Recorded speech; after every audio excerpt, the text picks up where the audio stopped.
The story begins with the hero being defeated by the Demon King. Humanity, cornered, gathered 1,000 barrier mages to counter the Demon King and his army. They created a barrier against the demon realm, and during that time, generations of heroes challenged the Demon King, but they kept losing. 30 years later, in the mountains, our protagonist Blake, a 39-year-old barrier mage, woke up and stretched his hands. After putting on a coat, he stepped out of his hut and remarked to himself that he still felt energetic today. He looked at the swarm of demons outside the barrier he had created. He noticed that the barrier was getting weaker. Kneeling down, he placed both hands on the ground and began to cast a spell to reinforce the barrier. He poured all his energy into thickening it, but observed that the barrier's effectiveness had been weakening faster lately, and the required magical power had increased significantly. Blake hoped that a new hero would soon defeat the Demon King. Meanwhile, in the Demon King's castle, the hero faced the Demon King. They dashed toward each other and launched their attacks simultaneously. The hero screamed loudly while swinging her sword. Along with her attack, she unleashed her power and managed to slash the Demon King while dodging his attack. The Demon King was severely injured, coughing up blood, and could not believe he had lost. He repeatedly muttered that it was unforgivable and tried to say something to the hero, but he died before he could finish. The hero smiled victoriously, raised her sword, and declared their triumph, urging everyone to celebrate. A strong blue light emerged from the Demon King's castle, which Blake noticed. He was shocked and wondered what it was. He then saw the demons outside the barrier collapse and slowly vanish. Blake guessed that the heroes had defeated the Demon King. He also noticed the miasma disappearing and was amazed, realizing that it was true. Blake was glad that the miasma and monsters from the demon realm were vanishing, bringing peace to the world. Knowing that everyone could now live without worry, he reflected on maintaining the barrier for 30 years and wondered if there would be some reward. 1 month later, men appeared at his hut. One of them shouted that he was no longer needed. Confused, Blake asked what they meant. The man accused him of wasting public funds on a useless barrier and called him a money-grubbing fraud. Blake explained that he had been maintaining the barrier to prevent miasma and monsters from escaping the demon realm, but the man pretended not to know anything about it and mocked him, asking what an incompetent, bottom-tier barrier mage could possibly do. Another man kicked Blake out of his hut, shouting that the shabby hut and land belonged to the country. Feeling hopeless, Blake walked away, saddened that his 30 years of hard work had come to this. He decided he had no choice but to return to the village where he had lived as a child. A short time later, Blake arrived at the Adventurers Guild in Hatno Village and was surprised to see a few gold coins on the table. He told the guild receptionist that the reward was too small, but the old lady grew angry and shouted at him not to complain. Blake knew he couldn't survive on such a small amount and felt disheartened, wondering if the barrier had really been useless after all. The next day, Blake was forced to work at the guild despite the low pay, as he had no other job options as a barrier mage. He begged the receptionist for work, telling her he didn't mind if the pay was low. However, the old lady replied that there was no work left for him, because no one requested barrier mages anymore. The man behind him teased that he should try weeding or other odd jobs, but another man mockingly added that even those jobs wouldn't need a barrier mage. They laughed at him as Blake stood there, dejected. Blake remained silent while the men laughed at him. But suddenly someone knocked on the guild door. A knight barged inside and asked if there was a barrier mage named Blake present. The receptionist was shocked to see royal knights, and the men questioned why they were in such a rural area, speculating if the incompetent barrier mage had done something wrong. Blake immediately raised his hand and told the captain that he was the barrier mage, Blake. The captain stared at him for a moment while approaching, making Blake uneasy. The knight then informed him that they had come on Hero Alice's orders and were heading to the royal capital, asking if Blake would be willing to accompany them. The men who had been mocking Blake were stunned upon hearing that he was summoned by the hero and invited to the royal capital. They questioned how an incompetent barrier mage could achieve such recognition. Blake replied to the captain that he understood, and the captain apologized for the urgency, explaining that they needed to depart immediately. Pointing to the carriage outside, the captain instructed Blake to board it. As Blake approached the carriage, the men began panicking, asking the old receptionist if Blake really was just a barrier mage, worried they might face punishment for their behavior. The old woman stuttered, suggesting they should apologize. Once Blake entered the carriage, their journey began. He found the ride surprisingly comfortable but felt out of place, unable to believe he had been summoned by the hero. He recalled helping her once before and wondered if she remembered him. Hours later, they arrived at the Hendira Kingdom's royal capital, Miston. Looking out the window, Blake marveled at the sheer size of the city, having never seen so many people before. The carriage rode straight to the castle. Upon arrival, he followed the knight captain inside, feeling increasingly out of place. Suddenly, a sweet voice greeted him, saying, "You've come," and he turned to see Hero Alice, an 18-year-old with a warm smile. She told him she had been waiting for him and asked if he remembered her. When Blake replied that he did, she became excited, expressing how glad she was. Alice thanked Blake for saving her when she was separated from her companions near the demon realm. She explained that she had thought it was the end for her until he helped her. Blake awkwardly replied that he didn't do much, and had simply assisted her companions as well. Alice apologized that her companions couldn't meet him as they were busy with ceremonies, then excitedly asked about his plans now that his barrier work was finished, speculating that someone like him must be in high demand. Blake laughed awkwardly, admitting that nothing was decided yet, though the truth was that he was unemployed. Alice, beaming with enthusiasm, suggested he join the Royal Magician Corps, shocking everyone and angering one of the members. Gunther, the 22-year-old vice captain of the 5th Division of the Royal Magician Corps, protested. He explained that the Royal Magician Corps was an elite unit, and barrier mages were unqualified to join. He told Alice not to lump incompetent barrier mages together with magicians. Alice defended Blake, reminding Gunther that barrier mages had maintained the barrier that suppressed miasma and monsters from the demon realm. Gunther dismissed her argument, arrogantly claiming that monsters feared magicians, not barriers, and that miasma could easily be dealt with using magic. He concluded that barrier mages were unnecessary. Blake silently clenched his fists in anger, recalling how barrier mages had been respected 30 years ago. He couldn't believe their reputation had fallen so much in that time. Gunther mockingly called Blake an old man and suggested that only young, promising individuals were suited for such jobs. He then told Alice that Blake had no skills and shouldn't be considered unless he could prove otherwise. Alice asked Gunther if he was saying Blake should prove himself by defeating him. Gunther confidently replied that if Blake had enough skill to beat him, then it would be fine. Alice told Blake that she believed he could win, boosting his confidence. Blake hesitated but ultimately agreed. Shortly after, they stood on an outdoor stage. Blake faced Gunther, who wore a mocking smile. Blake wondered how things had escalated to this when he had only come because he was summoned. Gunther introduced himself as the vice captain of the 5th Division of the Royal Magicians. He began gathering fire magic in his hand, warning Blake not to complain if he died. Gunther then aimed and unleashed the fireball directly at Blake. Gunther's attack caused a strong explosion, and the magicians assumed it was over, praising their vice captain's power. Gunther arrogantly laughed, saying this was what happened when a mere barrier mage got cocky. However, his laughter was interrupted, making him irritated. He demanded to know who was disrupting his moment of victory, only to hear a voice ask, "Has the exam started yet?" Gunther and everyone else were shocked to see Blake standing unscathed. Gunther stared in disbelief, wondering how it was possible since he had cast the spell with the intent to burn him to ashes. He couldn't fathom what Blake had done. Frustrated, Gunther cast another fire spell, declaring that he had gone too easy on him and would now get serious. Mockingly, he shouted for Blake to just take it as he released a stronger fire magic attack. Blake calmly raised a barrier, protecting himself once more. Gunther's attack exploded upon impact, but he didn't stop, hurling a swarm of fireballs at Blake while shouting for him to burn to ashes. The young magicians watching grew worried, thinking that no one could survive such magic. However, Blake, who was effortlessly blocking the attacks with his barrier, found the magic too weak. He wondered if Gunther was still holding back because the power didn't add up. After an onslaught of attacks, Gunther covered his nose from the smoke and smugly asked if Blake was finally dead. But as the smoke cleared, he froze and shocked Blake was still standing in the same spot without a scratch. Gunther shouted in disbelief, demanding to know how Blake was still alive. Blake turned to face Gunther, who was muttering to himself that this was impossible. Gunther, in a mocking tone, taunted Blake, calling him trash who could only create barriers. He sneered that defending was meaningless if Blake couldn't attack, urging him to try striking back if he was so frustrated. Blake, confused for a moment, raised his hand and calmly said he would do just that. Gunther, equally confused, asked what Blake had just said. Suddenly, a small but powerful barrier shot from Blake's hand, slamming into Gunther's face. The force sent Gunther rolling across the ground until he crashed into a wall. The magicians gasped in disbelief that their vice captain had been blown away. Gunther stood up, cursing, and demanded to know what Blake had done, insisting that barrier mages couldn't attack.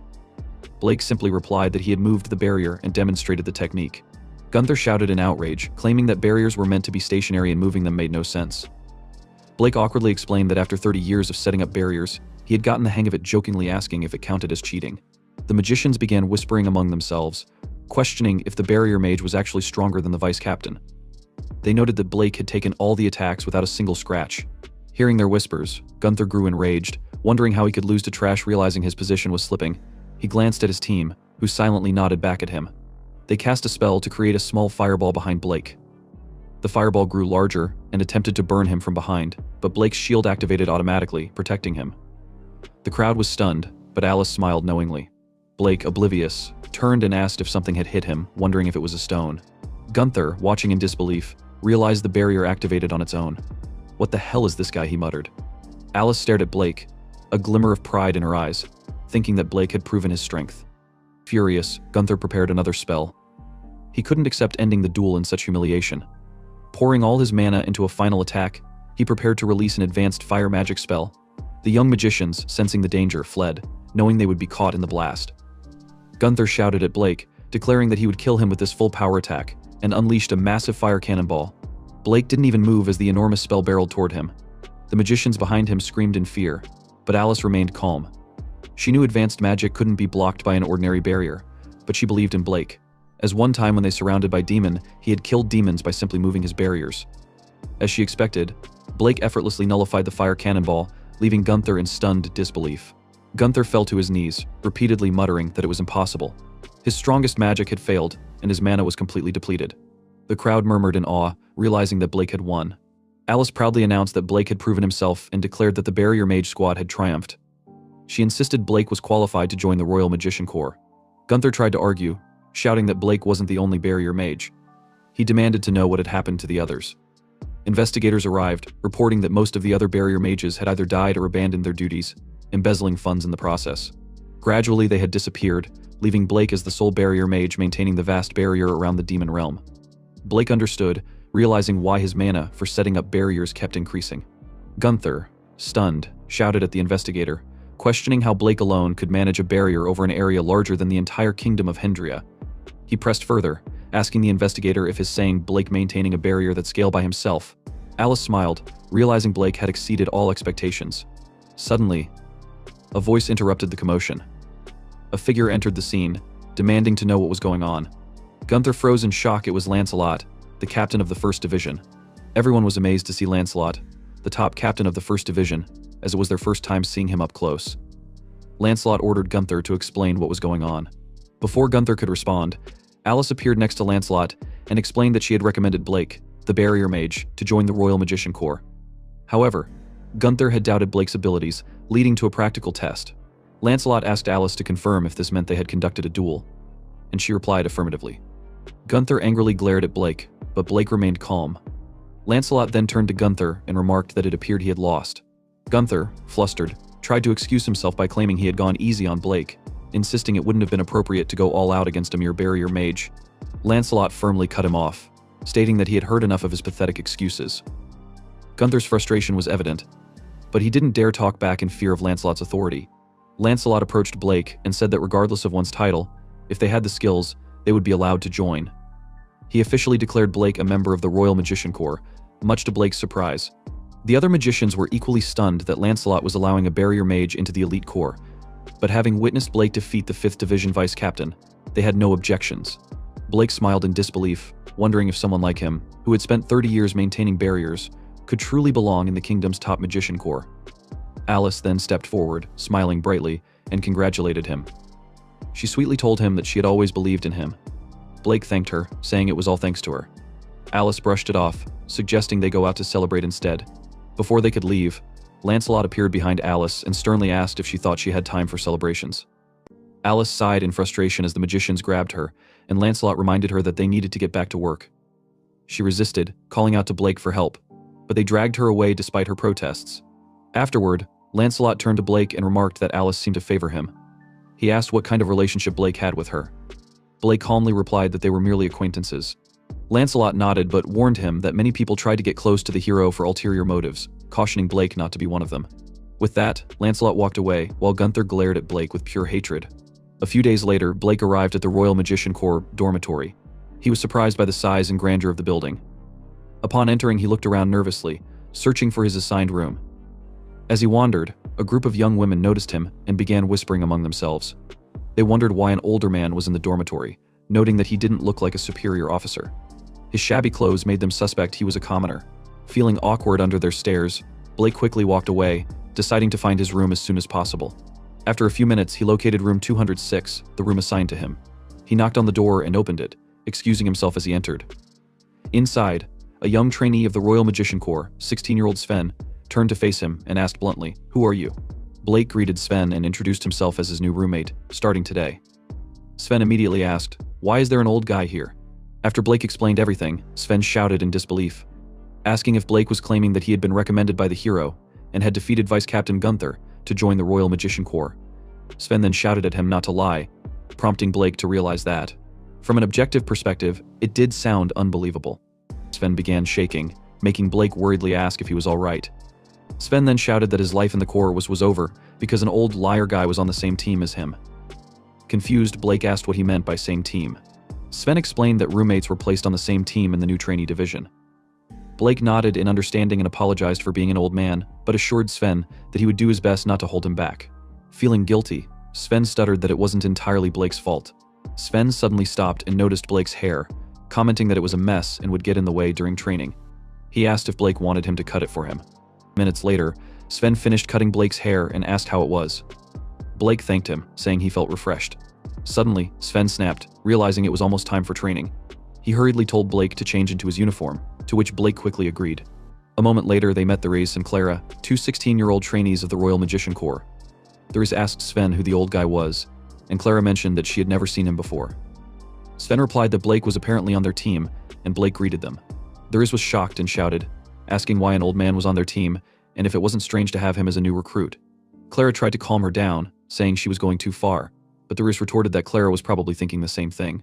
Blake heard their comments but remained calm, acknowledging that all the other recruits were young, and that he was the only older person there. Shortly after, a senior officer introduced Blake to the group, announcing that he had just joined. Blake introduced himself as a barrier mage and greeted everyone. The other trainees began whispering, speculating if he was the one rumored to have defeated Vice Captain Gunther. Most doubted the story, thinking there was no way it could be true. Clara and the Reis were skeptical, struggling to believe it, while Sven panicked, thinking their team was doomed because Blake was a barrier mage and therefore, in his opinion, weak. From the side, Gunther glared at Blake with hatred, vowing silently that Blake wouldn't get away with embarrassing him. The senior addressed the group, explaining that they were the newest recruits and their divisions hadn't been decided yet. Their performance during training would determine their placements. Blake realized this meant they weren't officially enlisted yet and resolved to work hard and show results. The senior then announced that for their first task, they would conduct a survival exercise. The trainees were instructed to hunt monsters in the mecha forest, with points awarded based on their performance. They had 2 weeks to complete the exercise. The announcement caused panic among the trainees, as they all knew that the mecha forest was infamous for its miasma pools. The senior, seemingly unconcerned, remarked that it was just bad luck for them and ordered everyone to grab their equipment and depart. Blake picked up his gear while Sven, terrified, kept muttering that it was over, knowing that the mecha forest was no place for rookies. Sven then turned to Blake, begging him not to hold the team back. Blake calmly reassured him that he understood. The senior ordered everyone to board dragon carriages by team, as they would be transported to their respective starting points in the forest.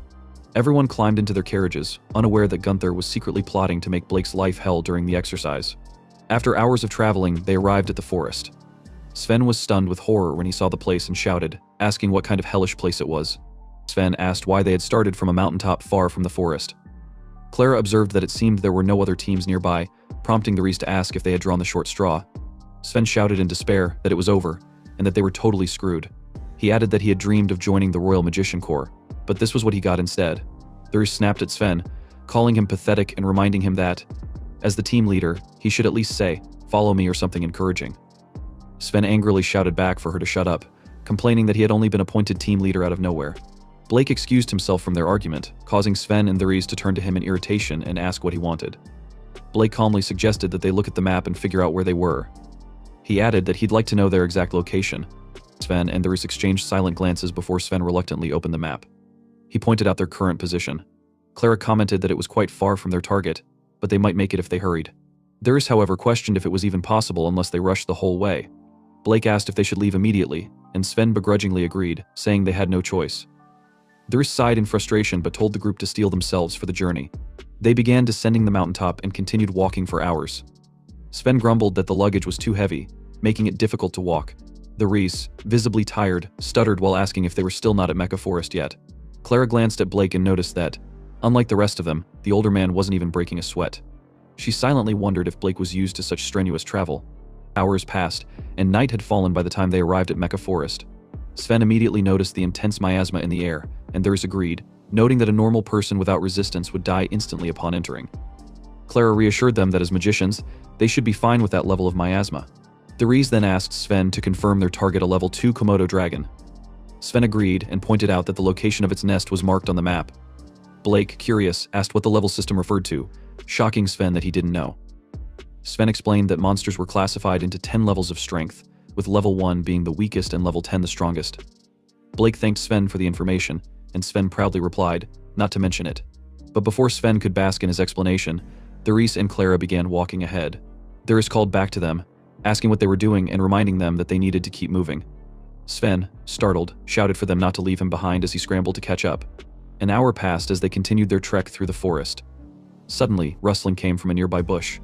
The group turned to see goblins hiding within. Sven, recognizing them as level 1 monsters, quickly cast a fire spell and threw it at one of the goblins, boasting that he could handle them alone. His attack hit one goblin, but the 2 remaining goblins leaped at him simultaneously, making him panic. Before the goblins could reach Sven, a surge of strong magical power sliced through them, reducing them to pieces. It was Therese who scolded Sven, reminding him never to let his guard down. Sven sat down, holding his slightly injured arm, and grumbled to Therese that she didn't need to interfere. Clara, noticing his injury, healed him. Sven thanked her and apologized. Blake, observing from a short distance, stayed quiet. Sven turned to him, frustrated, and asked why he didn't help. Before Blake could reply, Therese reminded Sven that he had insisted he could handle it alone. Sven shouted at her to shut up but reluctantly agreed, turning to Blake to apologize. A short while later, as they continued walking, a monster appeared above Sven, ready to attack him. Blake, noticing it, stumbled intentionally, making it seem like an accident. Sven, unaware of the monster, dodged it without realizing the danger. Concerned, he asked Blake if he was all right, and Therese questioned what he was doing. Blake apologized, placing his hand on the ground as though steadying himself, but in reality, casting a spell. He told them he had found a path when he fell and suggested they head that way, pointing to a more open area. Sven agreed, noticing the clearer route, and the group proceeded in that direction. Therese called for Clara, who replied that she was coming. Unbeknownst to them, Blake quietly eliminated monsters behind them using his magic. Clara briefly sensed the power and turned to look but saw nothing unusual. A moment later, Blake mentioned hearing the sound of water nearby and pointed ahead. When they arrived near a lake, the group took a moment to rest. Noticing monsters lurking nearby, Blake suggested they start moving again. After hours of travel, night fell, and the group decided to rest. The young magician slept while Blake took watch. As he stood guard, a massive beast crept toward them and growled before attempting to bite him. Blake's barrier automatically activated, blocking the attack and sending the beast away in pain. Sven, startled by the sound, woke up and asked if Blake had heard something. Blake calmly replied that he hadn't heard anything unusual. Sven offered to take over the watch, but Blake reassured him that he was fine and would wake him if needed. Sven thanked him and went back to sleep, unaware that Blake's barrier was silently protecting the entire area. The next day, as they resumed their journey, Sven noticed the surprising lack of monster encounters and commented that it was unsettling how smoothly things were going, even though the trek remained challenging. Clara observed Blake from the corner of her eye, thinking it was strange that they had only faced weak monsters so far. She recalled the rumors about Blake defeating Vice Captain Gunther and wondered if Blake was somehow influencing their situation. Therese interjected, pointing out that the lack of strong monsters was a good thing. She remarked that they were already exhausted from all the walking, and encountering powerful monsters would be disastrous. She urged the group to hurry toward the Komodo dragon's nest. Meanwhile, in the Hendira kingdom, Gunther smirked to himself, convinced that Blake and his team were as good as dead. He had ensured they were sent to the most dangerous location. Even if they managed to reach Mecha Forest, the route was infested with monsters. And should they somehow arrive at the target destination, they wouldn't find a Komodo dragon but a level 4 salamander instead. As the group reached their supposed target, they froze in terror upon seeing the salamander. The youngest magicians panicked, and they shouted that salamanders were monsters capable of burning down entire villages with a single breath. She declared that they needed to run immediately. However, before they could act, another salamander appeared behind them, trapping the group. Sven dropped to his knees, trembling and stuttering that it was over, convinced they couldn't win. Therese and Clara were silent, shaking in fear. The first salamander began gathering fire in its mouth and released a blazing breath toward them. The group screamed in terror. Therese, tears streaming down her face, opened her eyes, confused to find that it wasn't hot. Unbeknownst to them, Blake stood calmly, shielding them from the deadly flames with his barrier. The group was stunned as they saw the barrier blocking the flames. Clara asked in disbelief if it was Blake's doing. The salamander unleashed an even stronger torrent of fire, causing Sven to scream in panic, shouting that it was impossible to escape even with the barrier. Blake slowly walked out of the barrier, surprising everyone. Smiling, he told them to stay put and wait. Sven, alarmed, asked what he meant by that and called out to him, but Blake continued walking forward. Sven shouted desperately, asking if Blake was planning to act as a decoy. He insisted there was no way a barrier mage could defeat a salamander. The race, trying to remain composed, told them that Blake's sacrifice couldn't be in vain and instructed the team to escape through the weakest part of the flames the moment the barrier disappeared. Sven angrily protested, shouting that they couldn't just abandon the old man. Therese retorted that there was no way they could defeat a salamander. Clara, watching from within the barrier, noticed that the flames outside were beginning to weaken. The team stared in confusion, wondering what was happening. Then they saw Blake rushing toward the salamander, and with a sharp-edged barrier, slicing its head off in a single swing. The salamander's body collapsed, its severed head crashing to the ground. The group froze in stunned silence, unable to believe what they had just witnessed. Blake had defeated the salamander in an instant. Blake noticed the second salamander to his side gathering an immense amount of fire in its mouth. It unleashed a blazing attack at him, but he managed to jump out of the way. Using his barriers as makeshift shields, he remained in the air. The salamander tilted its head, aiming to attack again, but Blake skillfully avoided the fireballs by creating a ladder of shield tiles in midair. As he reached the salamander, Blake cast a crystallized barrier, wrapping it around his fist.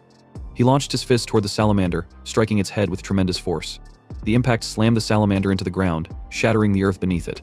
With the salamander defeated, Blake deactivated his shields and landed safely. Calmly picking up his equipment, he remarked, "That's the end of it." Reflecting on the encounter, he recalled having fought many similar lizards in the dense forest near the demon realm.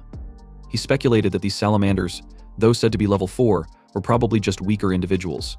The young magicians, still in shock, rushed to him, shouting in awe. They bombarded him with questions. How was he so strong? Was it a barrier technique? How could barriers traditionally used for defense be used to attack? Blake, perplexed by their astonishment, replied modestly, saying he didn't think of himself as strong. He explained that he had occasionally hunted monsters while maintaining the barrier in the demon realm, which seemed to downplay his abilities in their eyes. Clara, however, couldn't believe what she had seen. Blake hadn't just used his barriers for defense or attack, he had also used them as a foothold to maneuver midair. She began to wonder if barrier techniques were far more versatile and powerful than she had imagined. Quietly, she concluded that Blake might not be just an ordinary old man. Days later, back at the dormitory stage, Gunther was laughing to himself, confident that Blake must be dead. He smugly thought of how he had ensured Blake's demise by assigning him and his team to treacherous mountain paths, hordes of monsters, and the salamander's nest. The senior officer arrived at the stage, waiting to greet returning teams. As one team returned, the senior praised them for doing excellent work. Gunther, watching from the sidelines, scoffed, believing it was impossible for Blake's team to survive. However, the senior announced that Team F had returned first. Gunther froze in shock, unable to process what he had just heard. How could they still be alive? And not only alive, they were the first team to return. Gunther tried to calm himself, reasoning that they must have fled back without completing the task and likely hadn't brought any monster materials with them. The senior officer shouted in disbelief, causing Gunther to smirk, thinking his assumptions were correct. However, the senior then exclaimed his surprise at seeing a salamander's fang among the materials the team had brought back. He declared that it was a top-level result in their training history. Gunther began to sweat, unable to believe that a group of so-called dropouts and a barrier mage had managed to defeat a salamander. The senior praised the team for their outstanding performance and announced that their success would significantly boost their scores. He encouraged them to keep up the good work in future training. The team cheered, thrilled by their achievement. The senior then turned to his co-senior and asked if there was a salamander's nest on the training route. The so-senior, puzzled, replied that the preliminary survey had only identified low-level monsters in the area. Meanwhile, Sven proudly proclaimed that he couldn't believe they were at the top of the leaderboard. Others reminded him that most of the credit belonged to Blake, as he had defeated the salamander and guided them safely back. Clara agreed, noting that they couldn't have accomplished it without him. Sven approached Blake shyly and thanked him. Blake modestly replied that it wasn't true, insisting that they had overcome obstacles because everyone had worked hard and all he had done was lend a little help. Sven was visibly moved by Blake's humility. Thurs smiled and told Blake that she would choose to believe him anyway. Sven added that Blake was a good guy, and Clara also thanked him. However, Blake couldn't shake the feeling that they had been at a significant disadvantage compared to other teams and suspected that their success might not have been entirely coincidental. While the group chatted and celebrated, Gunther stood nearby, shaking with rage and glaring at Blake. His mind swirled with thoughts of revenge, vowing that he wouldn't let it slide. A few days later, the trainees gathered for another session. The instructor announced that today's training would take the form of a competition, and the teams were to split up accordingly. Sven remarked that the main training ground seemed cramped, and Thurs suggested moving to the less crowded second training ground. Clara agreed, and the group headed off in that direction. Gunther noticed them leaving and smiled as a devious plan began forming in his mind. At the second training ground, Sven suggested testing Blake's abilities, but Blake jokingly told him to take it easy on him. Suddenly, Gunther appeared and ordered them to wait. Gunther added that since they were using the second training ground, he would instruct them personally. Sven whispered to the Reese, asking why Vice Captain Gunther was participating in their training. The Reese replied that she had heard he was helping out due to a shortage of instructors. Gunther noticed their whispers and shouted at them, demanding to know what they were talking about before ordering them to gather immediately. The group reluctantly replied, "Yes, sir." Gunther then turned to Blake and sneered, telling him that he wasn't needed and should just stand there like an idiot and watch. Gunther faced the trainees and began their instruction. Moments later, Therese was lying on the ground, covered in injuries. Clara rushed to her side and healed her wounds. Gunther teased them, asking why they weren't taking the exercise seriously, and pointing out that if their opponent were a real monster, they would already be dead. Gunther shouted at them to get up, declaring that the instruction wasn't over yet. Blake tried to approach the injured trainees, but Gunther barked at him to stay put, reminding him that he had been ordered not to move.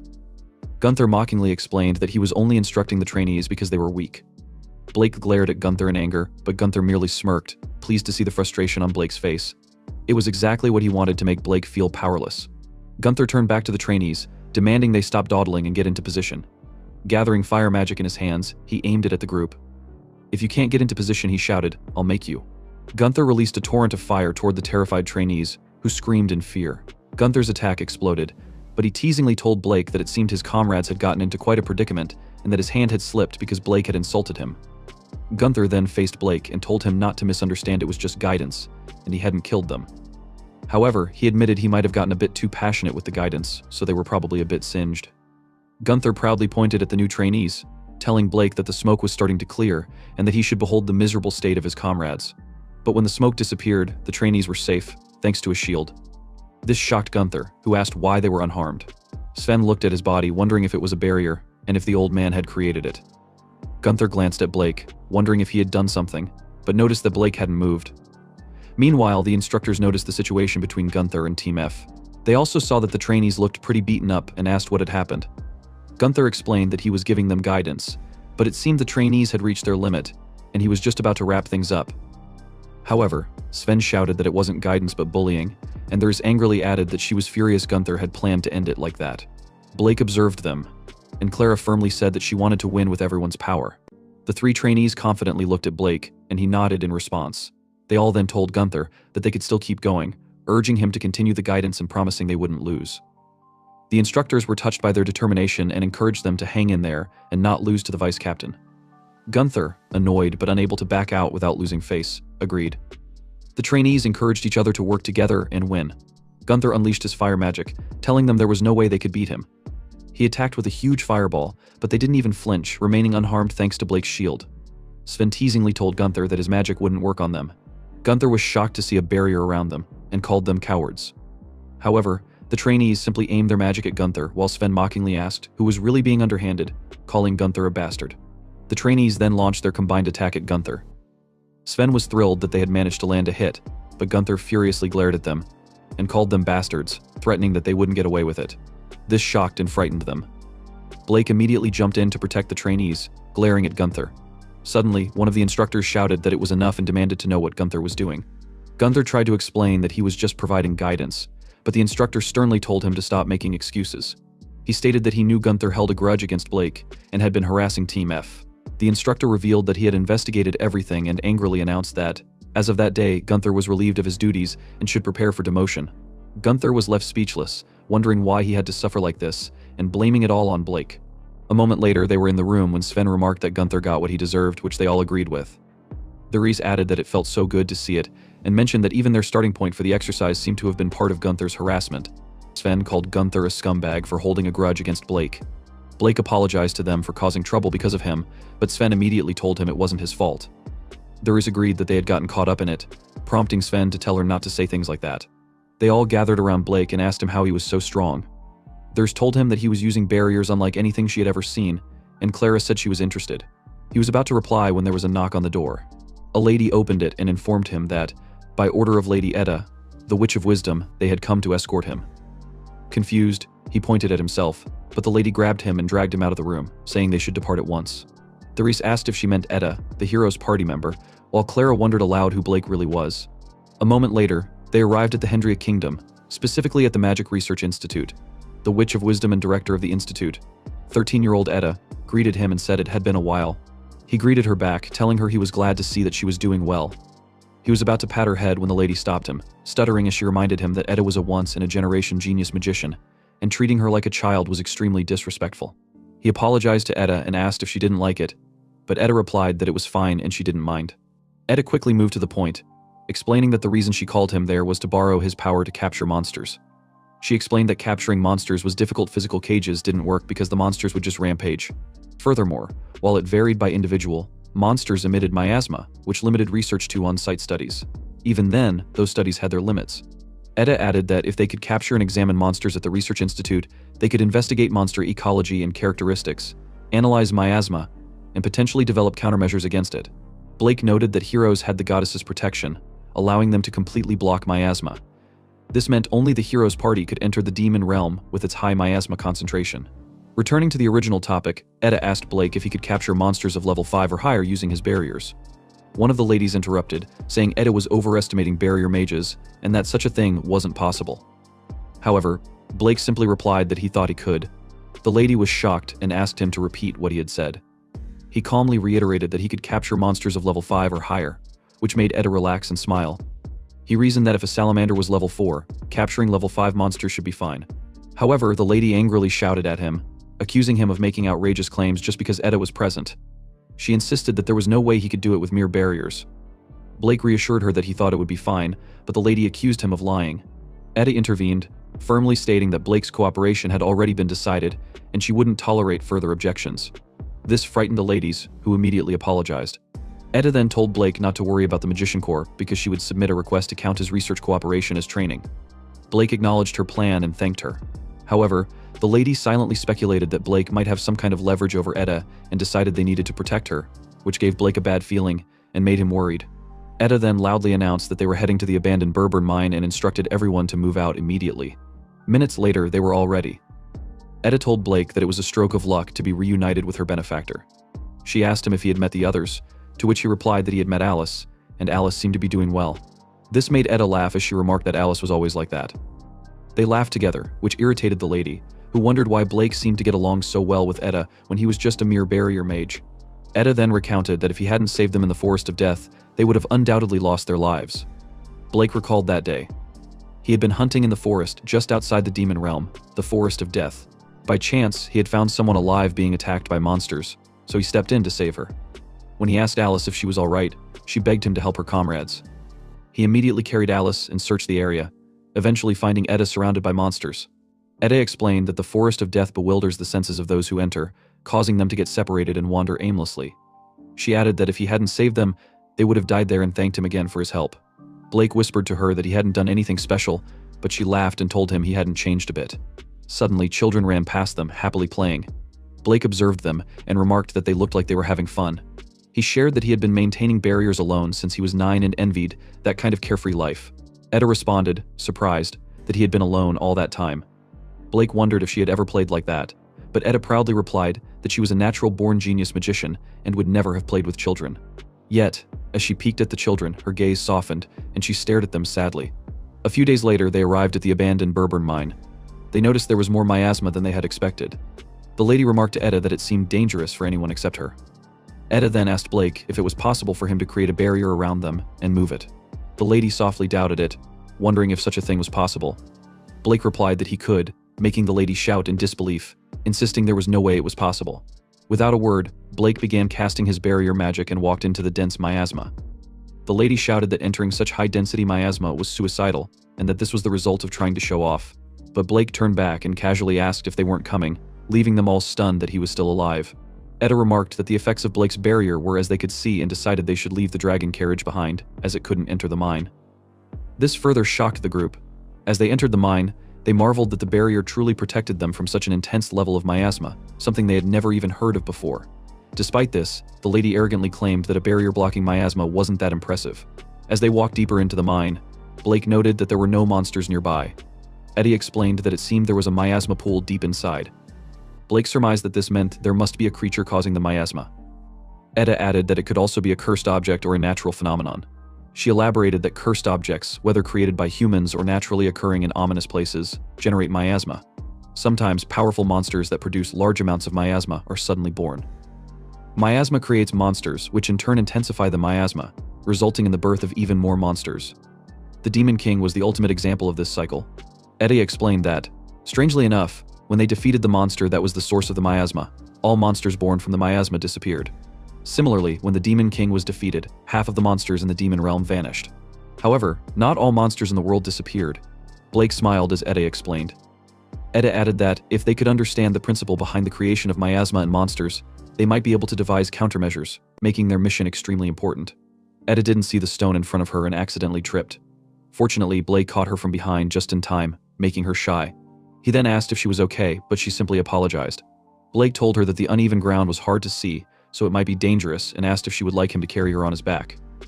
The lady immediately pushed him away, shouting at him not to treat Eda like a child, and reminding him that Eda was a genius magician, different from ordinary humans. Eda told them she was fine and that they should keep going. A moment later, they came across a room filled with thick miasma. A monster emerged from hiding, growling loudly when it saw them. They were horrified to discover that it was a level 5 minotaur. Blake told Eda that they should capture it, but the lady walked past him and told him to stand back, claiming they would handle it. The research team magicians began attacking the minotaur with their magic power. But the minotaur merely smiled and roared loudly, deflecting every attack. The lady and the others were shocked by its resilience. Eda shouted that normal magic wouldn't be enough to capture it, as she had suspected, and they needed Blake, the barrier mage. The lady stammered, asking Eda if she truly meant that she could capture the monster, leaving Eda stunned. The team members began urging Eda to handle it herself, declaring that she was the Witch of Wisdom.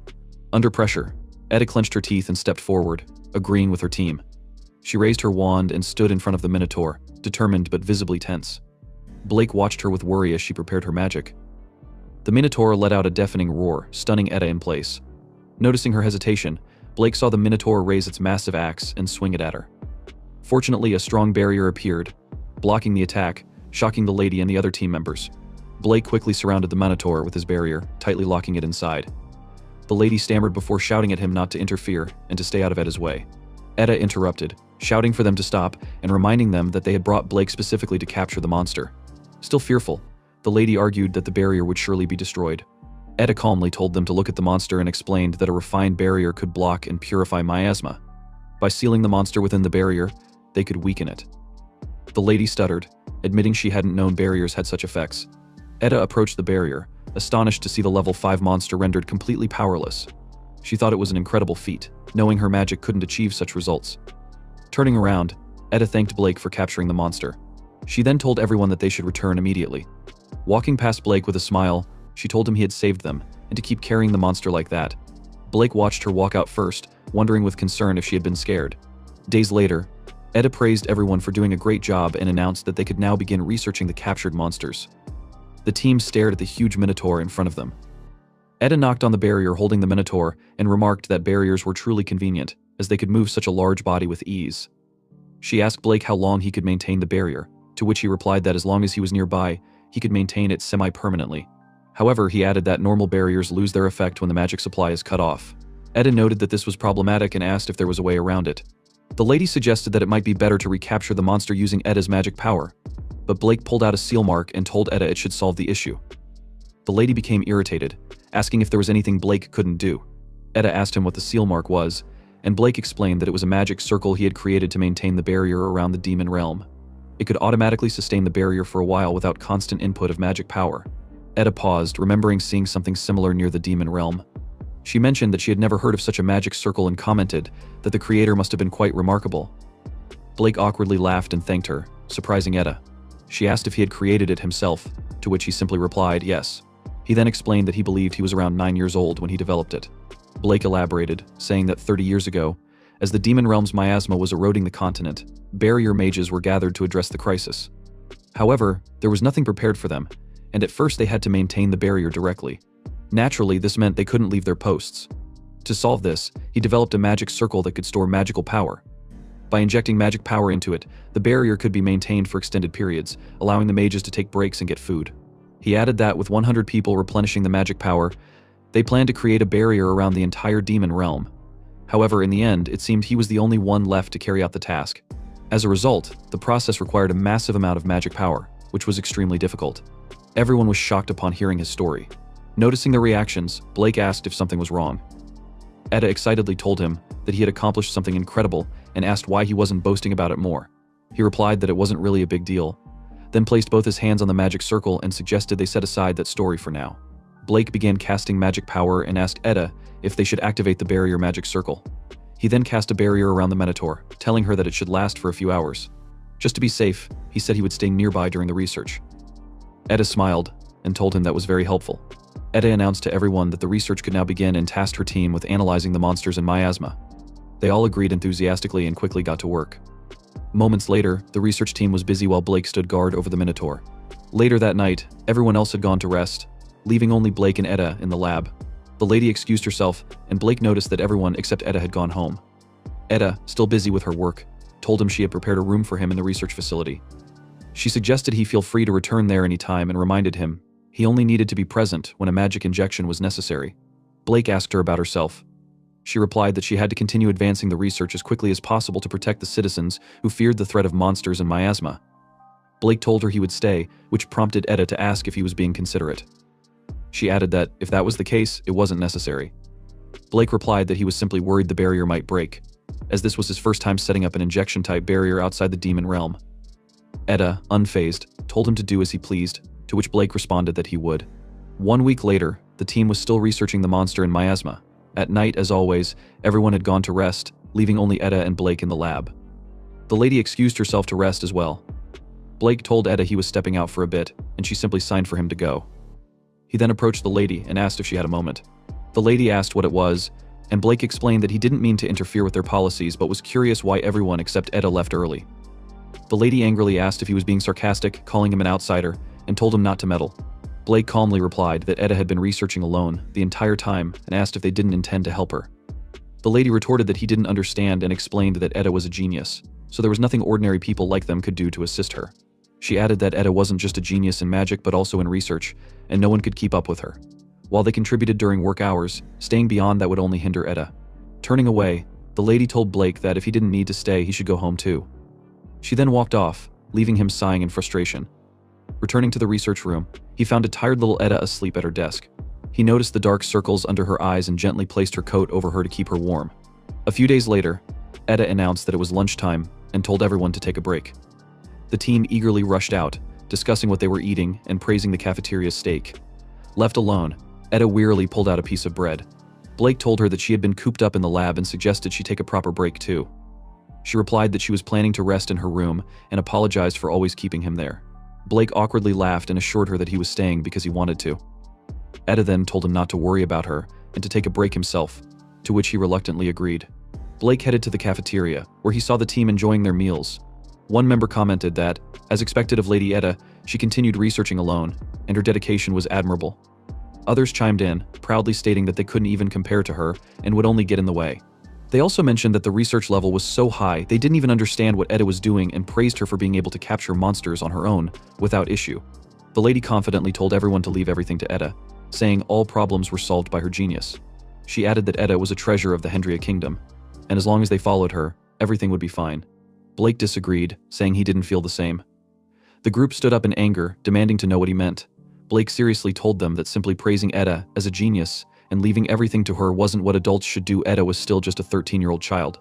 The lady shouted at him not to treat Eda like a child, reminding him that she was the greatest genius magician in history, far beyond their level.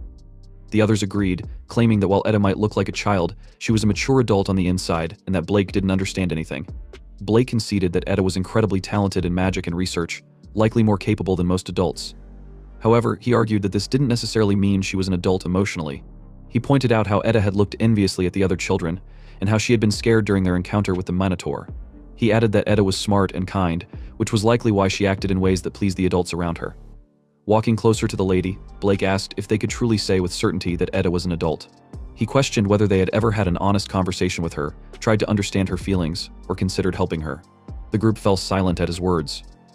The lady tried to respond but couldn't come up with anything. Suddenly, one of the men grabbed the lady and told everyone to leave. They all walked away, only to pass a tired-looking Eda, who had been watching them. However, none of them said anything to her. Blake tried to approach Eda to explain, but she turned away and walked off, leaving him worried. Later that night, as Blake sat in his room deep in thought, there was a knock at his door. When he opened it, Eda stood there and asked if she could have a moment with him. Blake gently made Eda sit down on his bed and poured her a cup of hot tea. He handed it to her, and she apologized for the trouble. He simply placed his coat over her shoulders and told her it was cold. She thanked him for the gesture and sipped the tea, softly remarking that it was warm. After finishing her tea, Eda remained silent for a moment before awkwardly apologizing for involving him in her affairs during the day. Blake disagreed, explaining that he was the one who stuck his nose where it didn't belong. He then asked if things had always been like this for her. Eda replied that at first she was full of enthusiasm. However, as she continued working with others, things changed. Gradually they started praising her as a genius witch, and their expectations shifted, making things easier for them. Blake asked if he was right in assuming that her workload increased while others began doing the bare minimum. Eda nodded, saying it had always been like that. She explained that people around her kept changing because of her. She then opened up about her past, telling him she was born to ordinary parents in a small village with no noble or magical lineage in her family. Despite this, she learned language shortly after birth, and, by chance, read through a magic book her parents happened to own. She became fascinated with magic, and her parents noticed. From that day on, they gave her every possible form of magical education, and she became deeply engrossed in it. As a result, everyone started calling her a genius and expecting her to act the part. Eda continued, saying she was forced to act like an adult instead of a child because of the prejudice that geniuses must mature emotionally faster. For magicians, research and combat were considered their true calling. As such, she was made to study both, starting at the tender age of 6. She became desperate, trying to live up to the expectations of her parents and the adults around her. They saw her as a genius, not a child, and she felt compelled to try her hardest. She hesitated, tightly clenching her hands, and Blake gently asked if he was right in guessing that she was afraid of monsters. Eda's eyes widened in surprise, and she asked if he had noticed. Blake explained that he had seen it when he saved her in the past, and again, when they faced the Minotaur, she had looked scared. Shyly, she admitted he was observant and confessed that she was terrified of facing monsters. When she was in the hero's party, she had managed to endure it because the frontliners fought the monsters directly while she only supported them from the back. Her voice trembling, Eda swore to him that she was absolutely terrified of monsters and could never fight them alone. Blake calmly told her he understood, revealing that he, too, was scared of fighting monsters. Surprised, she pointed out that he never seemed afraid. He explained that he had simply suppressed his fear and fought because if he didn't, he wouldn't survive. Over time, the fear became numb. Eda responded sadly, wishing she could have done the same. Blake warmly told her she didn't need to because Eda was fine just as she was. Panicking, Eda screamed that everyone expected her to be strong, they wanted her to be a genius, and someone powerful. Shaking, she held her head and frantically said she had to try her hardest or she would disappoint them. She had to be strong enough to defeat monsters, or else she would be abandoned. Her voice broke as she recalled hearing her parents questioning who would need a daughter who wasn't a genius. She imagined her instructors dismissing her as a worthless disciple without talent. She heard the villagers asking if she wasn't truly a genius after all, and her co-workers shouting that they wouldn't follow an ordinary person. Overwhelmed, Eda clutched her ears in pain, begging the voices not to leave her or abandon her. She vowed to be good, to be a genius, to act like an adult. She pleaded with them not to abandon her. Suddenly, she felt Blake gently pat her head. His voice calm and soothing, he told her, "It's okay." Blake gently swore to Eda that he would never abandon her, and his words calmed her down. He told her that what she had gone through was hard and that she had suffered so much. Then, he softly asked if it had been tough, making her burst into tears. Blake praised her for doing a great job, and upon hearing his warm and sweet words, Eda couldn't hold back any longer. She hugged him tightly, like an ordinary child in pain, and cried out that she wanted to play with friends, eat sweets, take a break from work, and spend more fun time with her family. She confessed that while she loved research, she hated fighting monsters because it was scary and painful. Through her sobs, she asked why she couldn't rely on others. Blake explained that children are allowed to be vulnerable with adults, but Eda shook her head and said that everyone told her that. Because she was a genius, she couldn't show weakness. As the Witch of Wisdom, she was expected to behave like an adult. Blake gently patted her head and reassured her that she didn't need to try so hard. Whenever she was struggling, suffering, or even for no particular reason, she could always rely on him. Eda looked at him and hesitantly asked if it was really okay. Blake smiled warmly and assured her that it was. When she asked again, needing confirmation, he firmly replied that he meant it. Eda hugged him tightly, feeling a warmth she hadn't experienced in a long time. She rested her head on his lap, finally letting herself relax. She thanked him softly while he held her hand and gently patted her head, calming her further. Blake smiled as he saw her, now calm and vulnerable, acting like the child she truly was. As he gazed outside, Blake's thoughts drifted back to the day he had saved Eda from a swarm of monsters. After defeating them, he rushed to her side, finding her collapsed in fear. Later, as Eda and Alice rested, he prepared to step away to reinforce the barrier when he heard Eda crying in her sleep. Her trembling hand reached out, as though searching for someone. In that moment, Blake saw a pitiful child who just wanted to be accepted. He held her hand, and just like now, she calmed down and relaxed at his touch. Even in her sleep, Eda begged him not to go and not to leave her all alone. Blake had gently replied that he was right there and wasn't going anywhere. A few days later, Blake was strolling down the street in casual clothes. As he waited, a child approached him, her voice cheerful as she asked if she had kept him waiting. Blake smiled warmly as he saw Eda dressed like a child, free from the burdens of her title and expectations. Several days ago, Eda encouraged her team, saying they should work hard together that day as well. They stutteringly replied with a hesitant yes and agreed to do their best. They began their tasks while Eda focused on hers, unaware of their awkward glances in her direction, something Blake noticed. At night, as usual, everyone took their leave, leaving Eda alone in the research room. The next day, the same routine repeated. Eda led the team as usual, and the day after that, nothing changed. Everyone continued to act the same. On the fourth day, while Eda was reading a book, she realized she couldn't focus or understand anything. Frustrated, she shut the book and walked toward Blake. Without warning, she hugged him tightly and shouted that she couldn't take it anymore. She confessed she was exhausted and didn't want to do anything else. Blake softly patted her head and told her it must have been tough. Eda, comforted by his warmth, happily asked him to pat her more and give her a big hug, which he gladly did.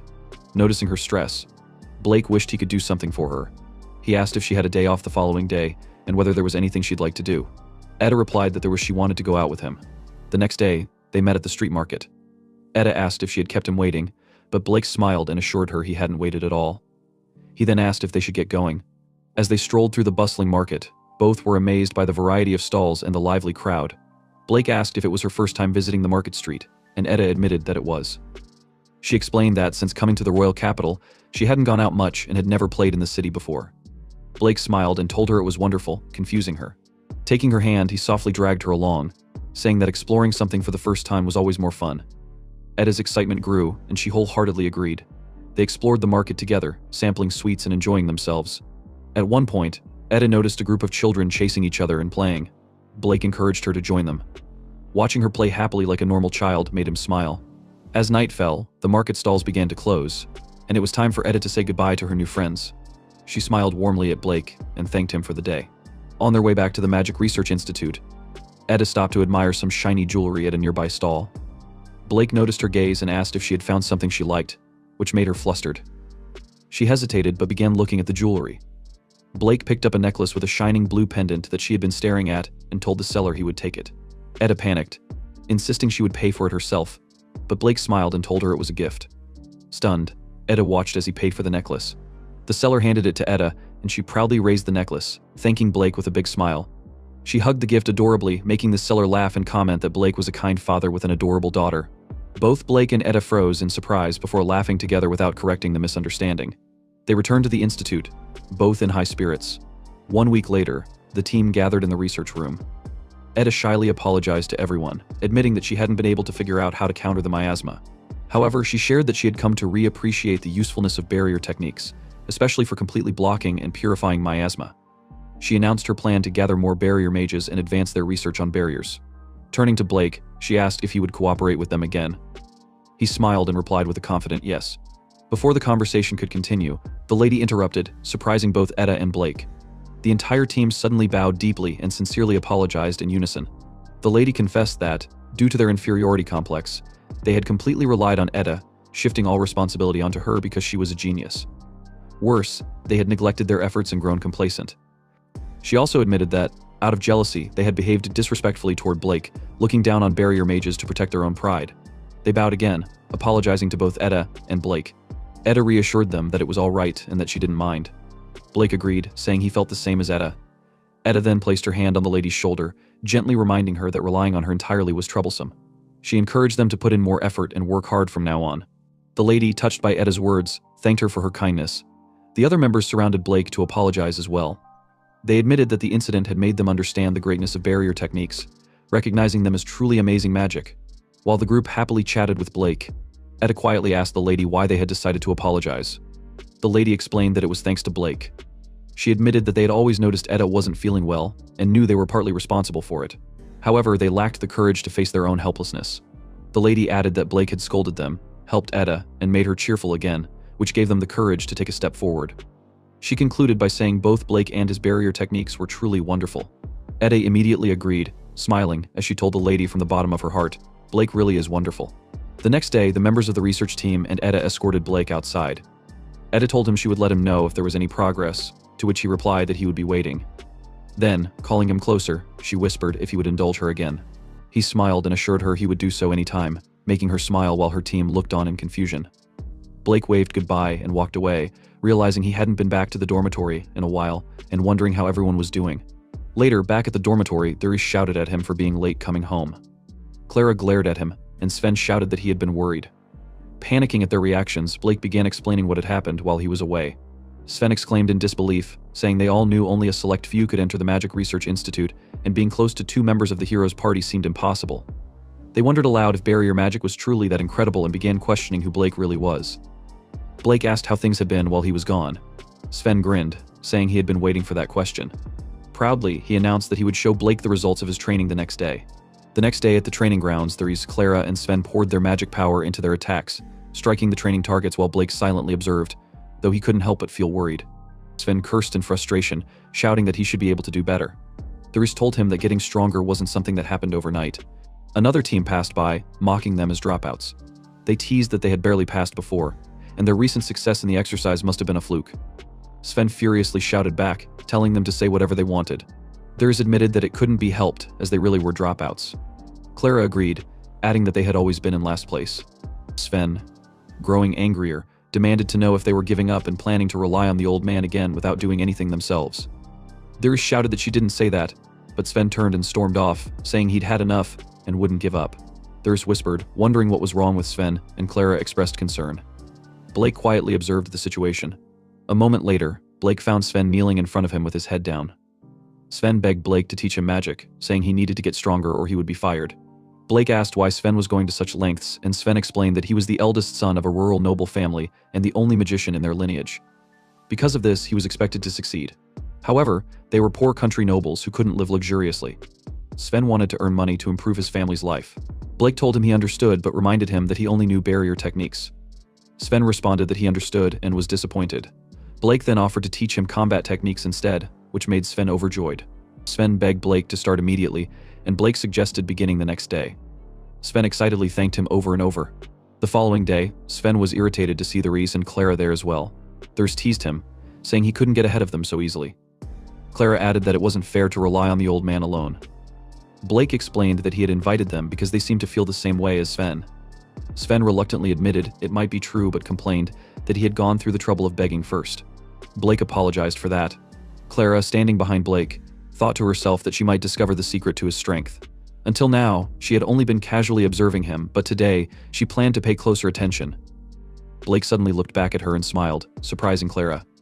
Embarrassed, she quickly turned away and reminded herself to be more discreet. A moment later, they arrived at Mecha Forest. Sven was attacking a lizard with fire magic, giving his all to defeat it.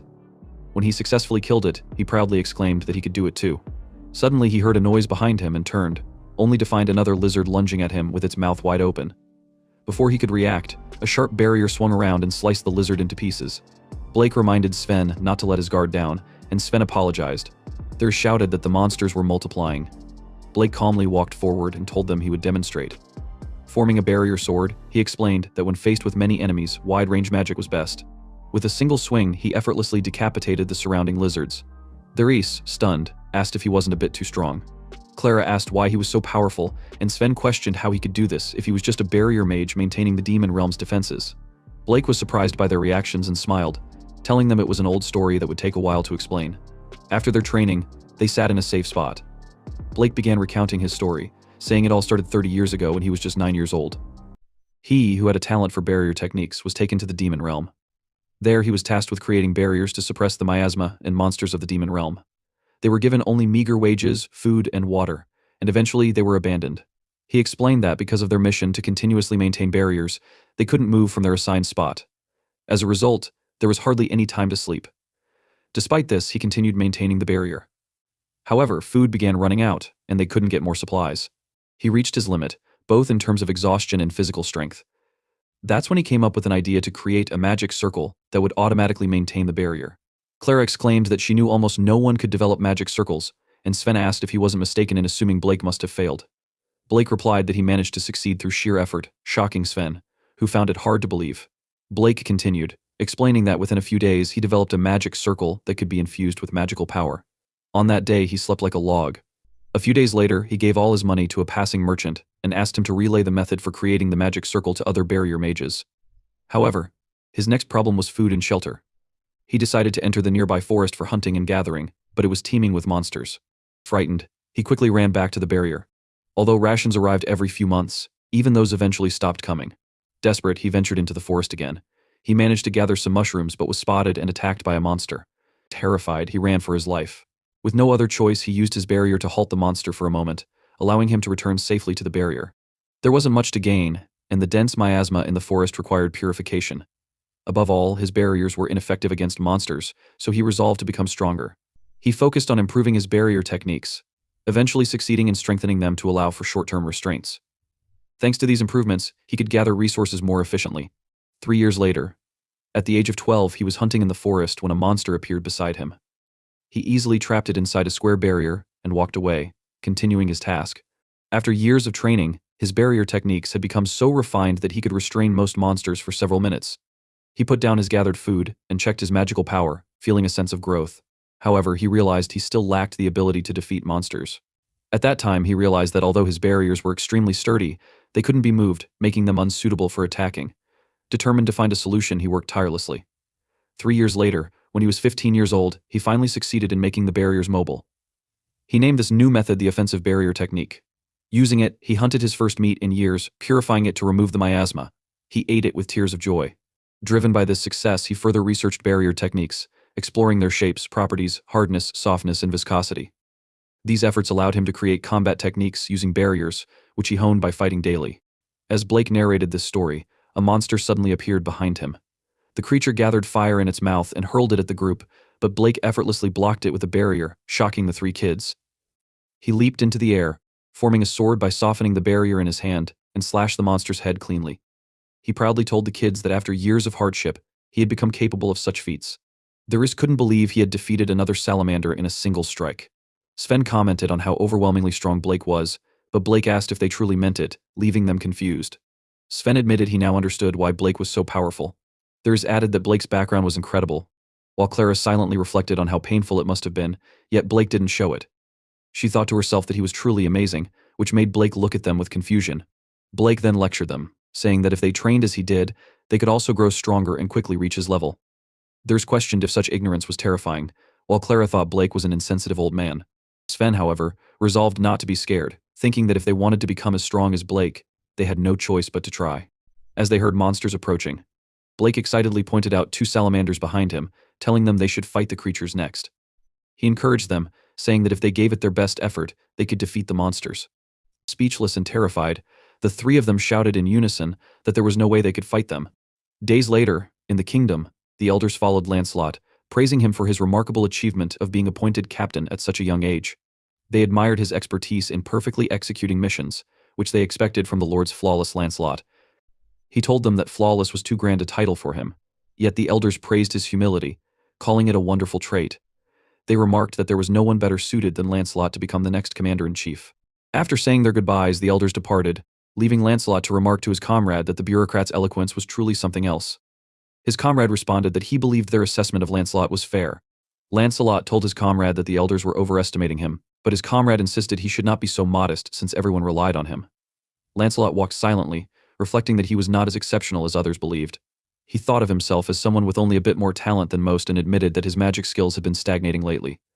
Without any clear goals, he felt adrift. While he understood that the main duty of the Royal Magician Corps was to maintain public order, with the Demon King now dead, there were hardly any chances to face strong enemies. Though he knew peace was a blessing, he couldn't help but wonder how long he would need to keep meeting everyone's expectations. Later, while busy in his office, Lancelot's assistant entered and reported that nearby villages were being attacked by monsters. Lancelot deduced that the monsters were low-level and suggested organizing the incident as field training for the new recruits. Looking over the paperwork, he pondered who should participate. The next day, Sven was visibly frustrated. Thurs tried to calm him down, even though she herself was afraid, while Clara nervously stammered that it was nothing. Blake calmly asked if they were all right or needed some water, prompting Sven to shout at him, asking how he could remain so calm when they were about to go on an expedition with the 1st Division. Blake simply replied that he was used to slaying monsters. Sven exclaimed that Blake's casual remark was insane, but then confidently told his team that they had been training under Blake too. Thurs hesitantly asked if that meant they must have gotten at least a bit stronger. Other students, overhearing their conversation, laughed and teased them, mockingly calling them dropouts acting all nervous. Sven angrily turned back to glare at the mockers, shouting at them not to ridicule his team. Before the tension could escalate, An instructor ordered everyone to fall in line. The students immediately rushed to their positions, standing at attention. Lancelot walked onto the stage and announced the details of their mission. It would take 2 weeks to reach the village. Their targets were several dozen level 3 or lower monsters. He emphasized the importance of forming squads of 4 and maintaining coordination at all times.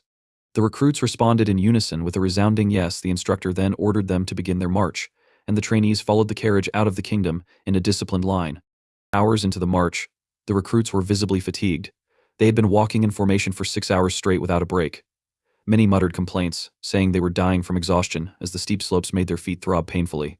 Fortunately, the instructor finally called for a 30-minute break, and the trainees collapsed to the ground, grateful for the respite. However, their relief was short-lived. The instructor barked at them, asking why they were lying around, and ordered them to tend to their squad members. Despite their exhaustion, the trainees obeyed, massaging their squad members' shoulders to relieve their weariness. Later that night, while the squad members peacefully slept, the new trainees stayed awake, taking turns as lookouts. Blake noticed they're struggling with their duties, watching them with concern etched on his face. 7 days later, they were still walking. Sven thought that if this kept up, he would die, while Therese, in tears, said she couldn't take it anymore. Clara, meanwhile, was so sleepy she could barely keep her eyes open. Blake cheerfully asked if they were okay, and whether they were sure they didn't need any water. Sven, shocked, shouted at him, demanding to know why he was so energetic. Blake casually replied that he had been through similar experiences in the past. Therese then told Sven that Blake couldn't be judged by normal standards. Sven looked around and asked where the other trainees were. One of the senior squad members replied that those trainees had run away long ago. The senior added that Sven's group was doing quite well since most people quit after just a few days. Another senior teasingly glanced at Blake and asked if he was the old man who got in on the hero's recommendation. The second senior, smirking, called Blake a middle-aged barrier mage and asked how he had managed to worm his way into the group. Furious, Sven shouted that Blake had earned his position through his own merits. Therese also defended him, yelling that the seniors didn't understand how strong Blake was. Annoyed, the seniors called them cheeky brats and warned them to learn how to properly address their seniors. One of the seniors even suggested the kids needed some disciplining. Fortunately, before the situation escalated, someone stepped in and asked what was going on. The group turned to see that it was Lancelot. Shocked, the seniors hastily claimed that nothing was wrong and quickly excused themselves. Lancelot turned to Blake and told him to try not to cause trouble. Blake apologized to Lancelot and thanked him for intervening. As Lancelot walked away, he silently observed Blake and thought to himself that Blake didn't seem like someone who could defeat Gunther. He wondered if Blake was hiding his true abilities. 14 days later, they finally arrived at a nearby village that had been destroyed. As Lancelot inspected the area, the village chief approached him, reporting that nearby villages had recently been attacked by monsters. The villagers were terrified that they would be next. The chief then began to cry, pleading with Lancelot to defeat the monsters. Lancelot remained silent, carefully considering a plan. Outside, the trainees were finally allowed to take a break. Blake approached the group and told them they were back. Sven apologized to him for leaving the squad leader duties to him.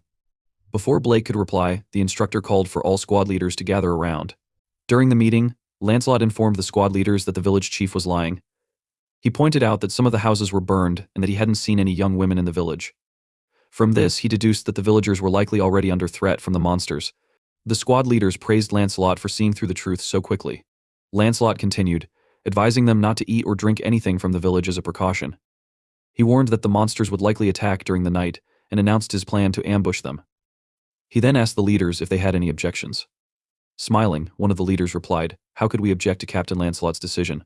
Lancelot simply acknowledged their response and was about to explain his plan when someone interrupted. The group turned to see Blake stepping forward, asking if he could say something.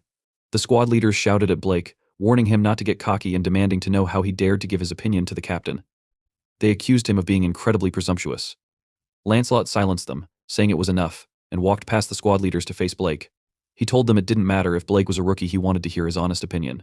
Blake explained to Lancelot that, with the current strategy, they probably wouldn't be able to save the hostages who had been captured. He suggested they needed to take an offensive approach as well. Lancelot reminded him that they didn't know where the enemy was located and asked if Blake intended to search until bedtime. Blake confidently replied yes.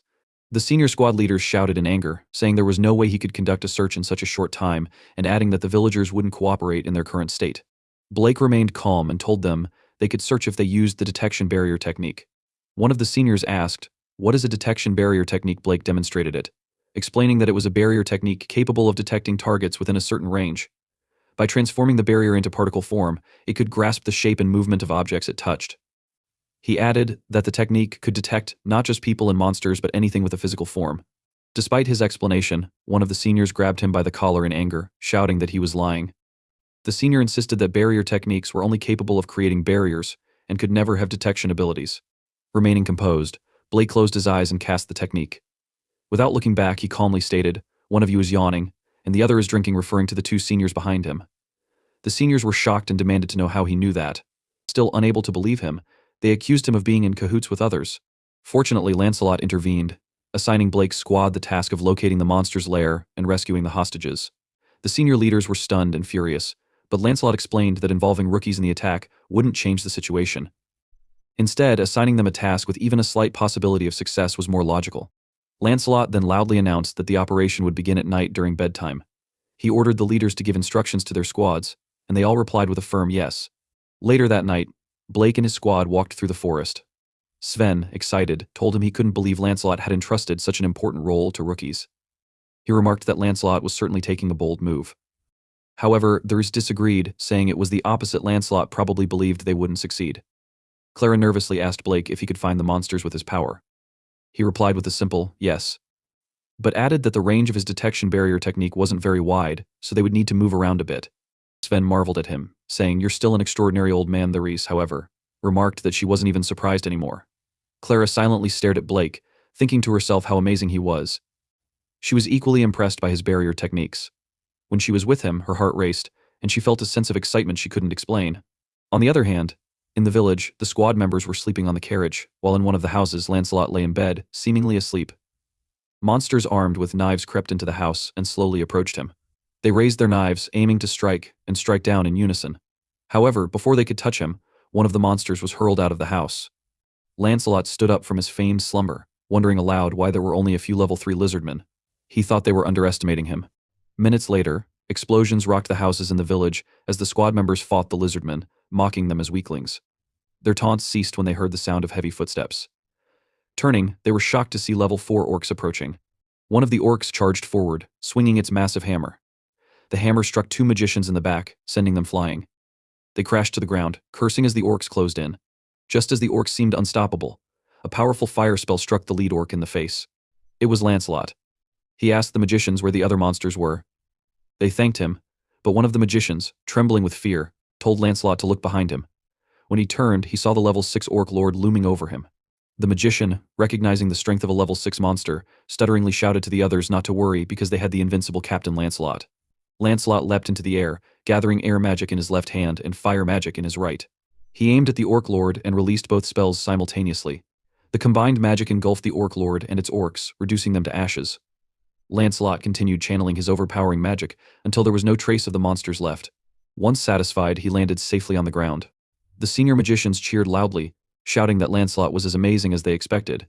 However, Lancelot remained silent, sensing that the monsters were unusually well prepared. He deduced that there must be a commander, as an orc lord shouldn't possess such intelligence. Suddenly, Lancelot froze in shock, and the others were paralyzed with fear as they saw a new monster approaching. Meanwhile, nearby, Blake and his squad found the missing women and children in a cave. They quickly untied them, assuring them they were safe and that everything would be all right. However, Blake suddenly felt an ominous presence. Without hesitation, he rushed outside, shouting to his team that he would leave the rest to them. Back in the village, the approaching monster spoke to Lancelot, who remained frozen in shock. The monster mockingly asked Lancelot what was wrong and if he was powerless before it. Lancelot stared at the enormous Barbarossa standing before him. Some senior magicians backed away, murmuring that Barbarossa might be a level 8 monster due to its immense strength. Others dismissed their fears, shouting that there was no way their captain could lose. Barbarossa starts swinging around its massive axes at Lancelot while taunting him, asking if this was all the strength the captain of the Royal Magician Corps' 1st Division could muster. Lancelot remained silent, realizing that he had used up a significant amount of his magical power in the previous battle. He calculated that he could only cast one more high-level spell. If he missed, it would be over. He wondered anxiously what he should do. Despite his doubts, the senior magicians shouted their unwavering confidence, declaring that Lancelot would definitely defeat the giant with ease.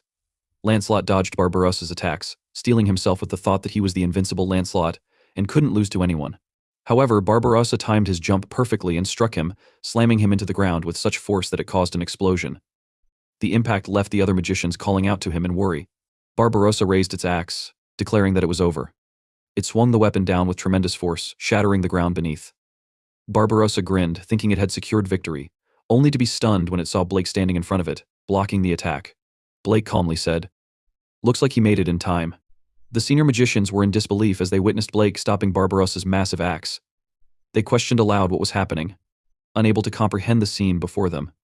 Blake turned to Lancelot, offering to heal his wounds. Raising both hands, he began to mend Lancelot's injuries. Lancelot, shocked by the unexpected display, asked if it was holy magic, given that he thought Blake could only use barrier techniques. Blake explained that it was a healing barrier technique, utilizing the purification and detection properties of barriers to stimulate the body and promote regeneration. Barbarossa, enraged by the scene, demanded to know how they dared to casually converse in front of him. It cursed them while repeatedly striking the barrier. Blake helped Lancelot to his feet and inquired about their chances of victory.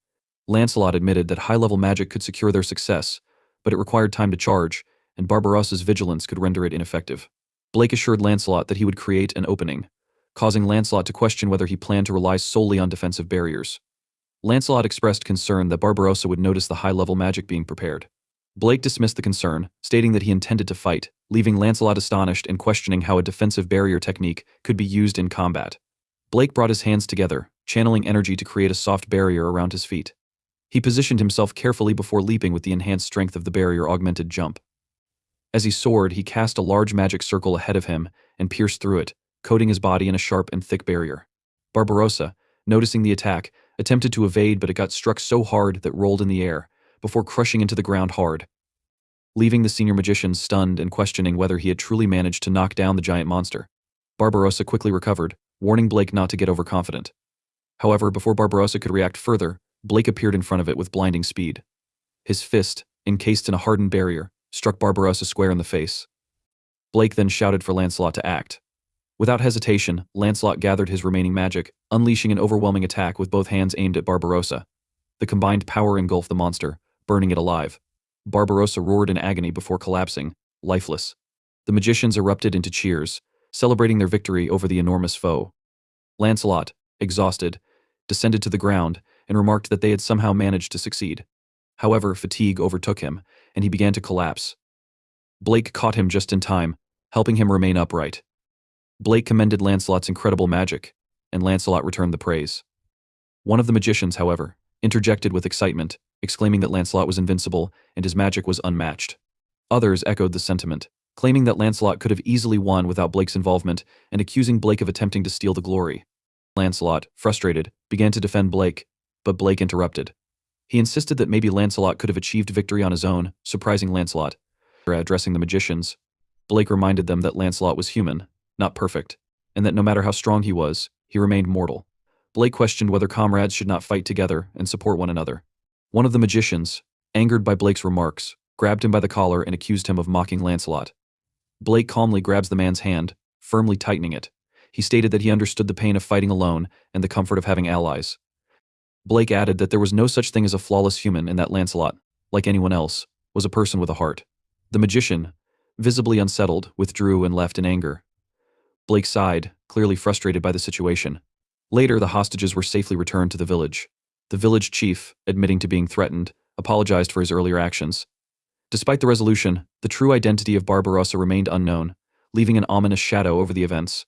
Days later, back in the kingdom, Sven cried tears of joy, shouting about finally returning. The Reese, equally emotional, remarked on how long and exhausting the journey had been. Clara vowed never to join another expedition. As they headed toward their dormitory, someone called out to Blake, requesting a moment of his time. In a small pub, Lancelot apologized for the sudden invitation and asked Blake if it was inconvenient. Blake reassured him, expressing happiness at being invited to a meal for the first time. Lancelot, speaking softly, revealed that it was the same for him. When Blake asked him to repeat himself, Lancelot, somewhat embarrassed, admitted that this was his first time inviting someone. Blake found the coincidence amusing and remarked that they were both first-timers.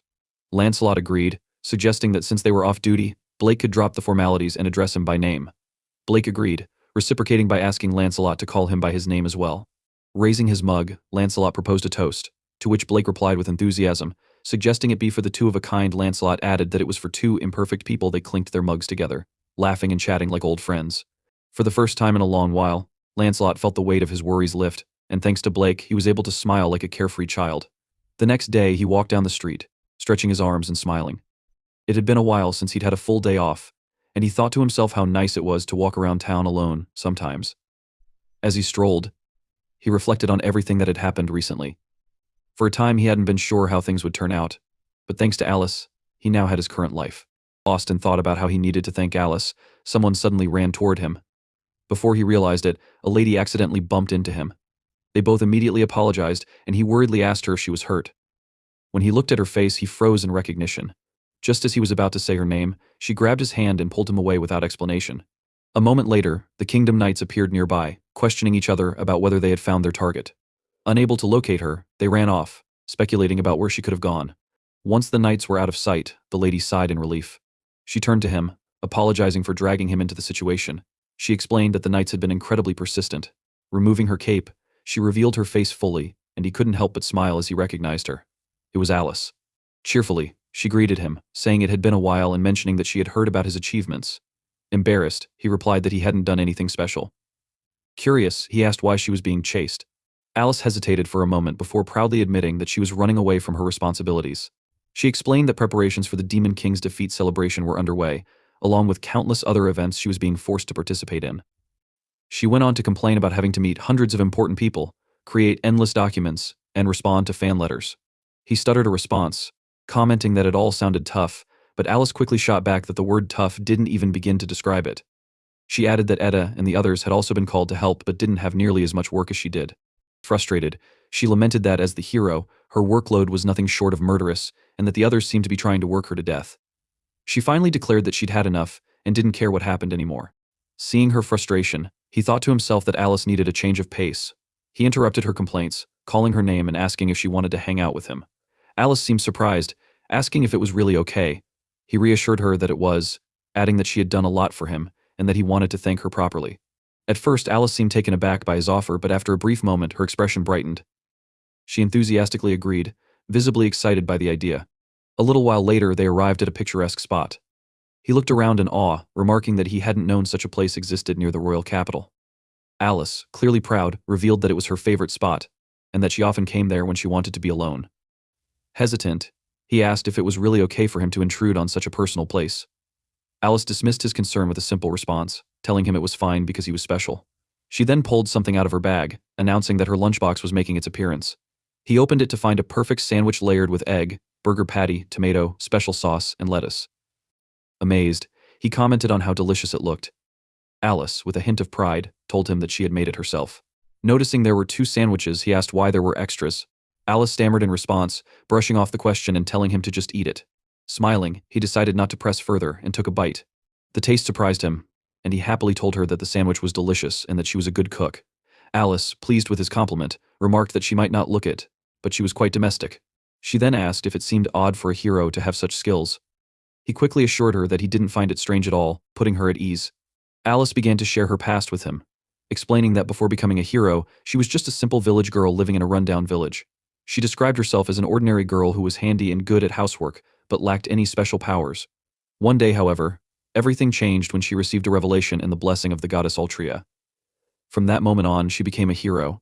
She explained that heroes who received such a revelation were tasked with defeating the Demon King, which meant she had to undergo harsh training. Having never held a sword before, her palms became blistered and calloused during those grueling days. He listened attentively, simply replying that he understood. Standing up, she proclaimed herself pretty amazing, recounting how she discovered that swordsmanship was actually quite enjoyable once she tried it. She added that she grew stronger in no time, smiling at him as she suggested that perhaps it was natural talent. He agreed, telling her that he believed she must have some innate ability to become that strong. Looking up at the bright blue sky, she reflected on how tough it had been. The training was hard, the enemies were formidable, and her companions were few. Yet, through relentless effort, she had managed to defeat the Demon King. She noted that there were fewer monsters now, the greatest threat was gone, and peace was the best outcome. She asked him if he agreed that it meant everyone could smile now. Though she still wore a smile, there was a sadness in her expression as she added that she was still a hero. He stood next to her and began to speak about himself, referring to his past as a barrier mage. For 30 years he had maintained barriers, an old man who felt left behind by the times and out of touch with the world. Alice was taken aback by his sudden self-deprecating tone, stammering as she asked if he was joking. In response, he explained that even someone like him had beliefs and that there were things only he could do. He then told her that he wanted to protect her, leaving her shy and stunned by the declaration. He explained further that the reason he had maintained barriers against the demon realm for so long was because he wanted to protect everyone, and the same sentiment applied to her. Alice hesitated before asking why he felt the need to protect her, considering she was a hero, the strongest human. He told her it didn't matter whether she was a hero or not. To him, she was simply herself, a kind, cheerful, hardworking, caring, and wonderful person. Alice paused, visibly moved, and admitted she understood now what he meant. Thanking him, she assured him that she was okay, saying she had just been feeling a little frustrated. He replied with a simple acknowledgement, saying he understood. Later, they returned to the street. Alice stopped and told him they had gone far enough, thanking him for the day. He waved goodbye, suggesting that if she ever wanted, they should go somewhere together again. She agreed with a smile, saying she looked forward to it as she walked away. As he stood there watching her, he failed to notice someone lurking nearby. Hidden at the corner of a building, Gunther glared at him with pure anger. Under his breath, Gunther repeatedly cursed him and wished for his demise, his face twisted in hatred. Hours ago, Gunther had asked the man what he had said, and the man told him that he was being transferred to the Mabel region. Gunther shouted at him, calling it a demotion, and demanded to know what on earth he was thinking. The man shouted back that Gunther had gone too far, repeated misconduct, abuse of authority, and even causing problems in the training unit. Frustrated, the man yelled that he had reached his limit covering for Gunther. Gunther, furious, reminded the man that he was a high-ranking nobleman and an excellent magician. The man, however, pushed Gunther's hand away and coldly replied that it didn't matter anymore. He was cutting ties with him. This infuriated Gunther further, and he shouted that after all the benefits he had given the man, he was now being betrayed. The man stood up and replied that teaming up with Gunther had been a mistake, and he never expected Gunther to act so foolishly. As the man walked away, he told Gunther to start over in the borderlands. Gunther tried to stop him, but the man left the room, leaving Gunther shouting in frustration. Enraged, Gunther kicked a table repeatedly, asking if they were truly cutting him off. When he emerged from the room, he was a mess, and the other magicians nearby noticed. They whispered among themselves, teasingly remarking that Gunther had brought it upon himself, and that it was the end for someone so despised. Hearing this, Gunther was enraged and shouted at them to shut up. He released powerful fire magic in his anger, injuring the magicians around him, and called them worthless scum. As a result, Gunther was forcibly thrown out of the kingdom. He protested, shouting that he was a high-ranking nobleman and essential to the country. But the man who escorted him out furiously replied that Gunther should be grateful he wasn't in prison and was only being discharged. Gunther shouted in disbelief, demanding to know why he was being treated like this. The man, however, turned his back and slammed the Magician Kingdom's gates in his face, leaving Gunther kneeling on the ground as ordinary people gathered to watch. Gunther, in his despair, remembered something and thought that Alice would understand his worth.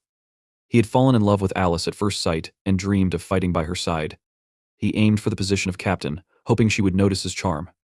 But then, one day, Blake appeared and took Alice's attention. Gunther became convinced that Blake was the root of all his problems. Determined, Gunther stood up, wondering where Alice was. He pushed past people without caring if he bumped into them, intent on finding her. His steps faltered when he saw Alice smiling brightly. He was happy to see her and was about to call out to her, but then he froze in shock. Blake was with her. They were happily chatting, and Gunther could only ask himself why. He thought that it should have been him in Blake's place. At that moment, Gunther's dreams of chatting with Alice, making her smile because of him, and eventually being with her, shattered. Seeing Alice's happiness with Blake, Gunther cursed him and wished for his death. His despair turned into a twisted determination as he thought of killing Blake and taking Alice for himself, laughing like a demon as he convinced himself that Alice had been his from the start. The next day, the instructor ordered everyone to line up. The units assembled, and Sven noticed the formation as Lancelot stepped forward to announce their roles. Lancelot informed them that their mission would be to guard VIPs in the city during the upcoming Demon King subjugation ceremony. He began to assign positions, pulling documents from his folder. While Lancelot was busy giving assignments, Thurs asked Blake where he thought their unit would be placed. Blake replied that they would likely be stationed at the castle gate since they were just trainees. When Lancelot announced the escort for Lady Hero Alice and her party, Clara quietly commented to Sven that she expected their group would be assigned to patrol duty. Sven nodded in agreement. As Lancelot finished assigning positions, Sven noticed that many magicians in the line were staring directly at their group. Puzzled, he asked why they were looking at them. Clara hesitated for a moment before replying, "It's us." Thurs, confused, asked what Clara meant by us. Clara, visibly shocked, explained, "We're the ones escorting Lady Hero Alice and her party." The group was completely in utter disbelief, unable to believe what they had just heard. Everyone was in silence to hear the announcement and stared at them. One of the senior magicians stepped forward and asked if the trainees were truly going to be the escorts for Lady Hero Alice and her companions. He argued that there must have been some mistake. Lancelot firmly confirmed the decision, explaining that it was a recommendation from both Alice and himself. He noted that the trainees had performed admirably during the recent monster attack. Additionally, Blake had the notable achievement of defeating the former vice captain, Gunther, and was trusted by both Alice and Etta. The other magicians agreed that Blake was strong enough to fight alongside Lancelot himself, as they had witnessed Blake's power firsthand. Lancelot ended the debate with a commanding tone, announcing that the decision was final and ordering everyone to focus on their respective duties. Reluctantly, they all agreed, having no other choice. A moment later, the three trainees stood outside a grand room, both nervous and excited at the prospect of meeting Lady Hero Alice. Sven admitted that he felt like he was going to throw up from nervousness. Thurs scolded him to get himself together, and Clara added that he was being unsightly. However, Sven noticed that both girls' feet were shaking as well. Choosing not to say anything, he exhaled deeply in an attempt to relax. Summoning his courage, Sven grabbed the doorknob and declared they had no choice but to enter. He opened the door while politely excusing himself and the others. Inside, they were greeted with warm smiles from Alice and Etta, who cheerfully told them they had been waiting. The three were starstruck by the beauty of the heroes. Sven could hardly believe he was seeing the real Alice and Etta. Thurs thought they were wonderful ladies, while Clara likened them to goddesses. Their awe deepened when they saw Blake casually apologize to Alice and Etta for keeping them waiting. Alice, excited, praised Blake for his heroic efforts during the monster attack, while Etta winked at him, saying she had expected no less from him. The trainees, watching the exchange, confirmed to themselves that Blake and the heroes were clearly well acquainted and seemed close. After a few minutes of greetings, they all sat down for a formal conversation. The trainees sat stiffly, overwhelmed with nervousness, while Blake remained calm. Alice noticed their discomfort and gently told them not to be so tense. Etta playfully added that they weren't going to eat them. Thurs observed that both Alice and Etta seemed kind, but she found the knight standing behind Alice intimidating. Blake took the opportunity to ask if it was true that Alice and Etta had recommended them. Alice confirmed it, while Etta said she was confident in her abilities. Etta's secretary added with a warm smile that it was reassuring to have Blake there. Clara, watching this, realized just how highly Blake was regarded. She thought to herself that Blake wasn't an ordinary person. Meanwhile, Sven and the Reese, similarly impressed, thought they had understood how great Blake was, but now they realized his reputation exceeded their imagination. They stared at Blake, who remained composed, in amazement. The captain of the knights stepped forward and asked Alice if he could make a suggestion. Alice nodded and asked what it was. The knight then remarked that, while Blake might be capable, the other three lacked the air of strong individuals. He commented that they looked like novice magicians and suggested replacing them with more experienced ones. Sven and the Reese, though silently acknowledging the knight's criticism, felt dejected. Clara, however, refused to back down. Seeing Blake's warm, encouraging smile, she stood up and boldly declared that they could do it. Inspired by Clara's courage, Sven and the Reese stood up as well, shouting that the knight couldn't judge their abilities without seeing them in action. The knight sighed and calmly suggested testing them to see if they were worthy. They moved to an open training ground for the test. The knight explained the rules. If they could land a single attack on him, they would win. He also promised not to use magic, giving them a handicap. Sven, irritated by the knight's condescending tone, released his fire magic in frustration. The Reese, equally annoyed, joined him in launching a combined attack while shouting at the knight to take them seriously. However, just a few minutes later, all three trainees were on the ground, exhausted and bruised. The knight, standing unscathed, mockingly asked if they were done already. Sven realized that the knight had dodged every single attack effortlessly. The knight explained that he had been trained by Walburga, the sword saint, and there was no way ordinary magicians could defeat him. Alice and Etta, watching from the side, silently agreed. Alice noted that the knight was part of the hero's vanguard and had been trained by a genius. Etta added that Walburga was highly skilled in countering magicians, making victory nearly impossible for the trainees. The knight declared that he couldn't entrust the escort duty to powerless magicians. Before the trainees could despair, Blake calmly asked Alice how many days remained until the ceremony. Alice replied that it was exactly 3 weeks. Blake then proposed to the knight that if the trainees became stronger within 3 weeks, they should be re-evaluated. The knight agreed but added that he would test them 3 days before the ceremony. Blake thanked him and turned to the trainees. Looking at them seriously, Blake asked what they planned to do. Sven immediately shouted that they would do it. Thurs declared that they wouldn't give up, and Clara promised that they would pass no matter what. Alice and Etta, excited by their determination, cheered them on, which calmed the trainees and gave them confidence. The captain of the vanguard, watching from a distance, silently wondered what could be accomplished in just 3 weeks. He resolved to keep an eye on their progress. Meanwhile, Sven encouraged his team to give it their all, and Thurs added that they would complete any training, no matter how hard it was.